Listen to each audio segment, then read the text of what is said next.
Welcome to the I Triumph Real Estate Blueprint Podcast, where greatness awaits you. Do you guys also offer or encourage with the realtors that you're working with?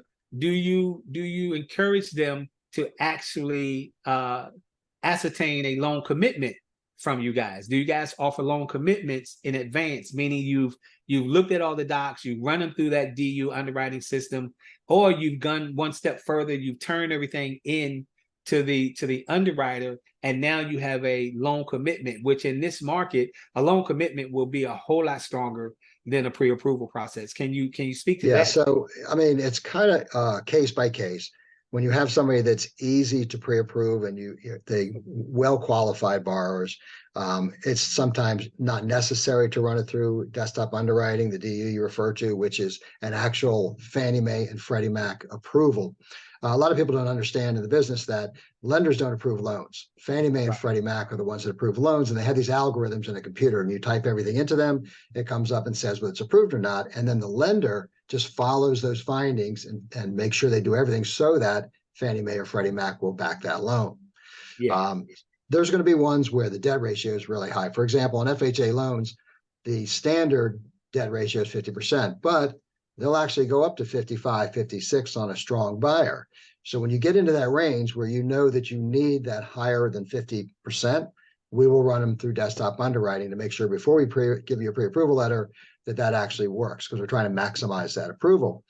Sometimes you actually get some that are a little more challenging, where somebody's pay stubs have multiple factors, overtime, shift differentials, and they've switched jobs from another year, and it gets a little more complicated. Those will actually send to the bank, let an underwriter look at it, which also goes through this desktop underwriting, and get an actual commitment from them.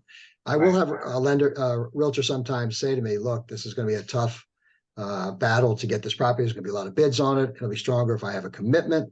So, we kind of talk back and forth and see if they think that that's something they need. Happy to do it. Does take a little longer to get the commitment. Now, as far as the running through desktop underwriting so that we're comfortable, that just takes a couple of minutes. That's a very fast process. But in order to let an underwriter look at it, you're basically submitting it like you're submitting any other loan once they found a house. So you got to get a little more documentation from the borrower. They're going to get documents in the mail, because anytime you do that, they have certain things they have to sign.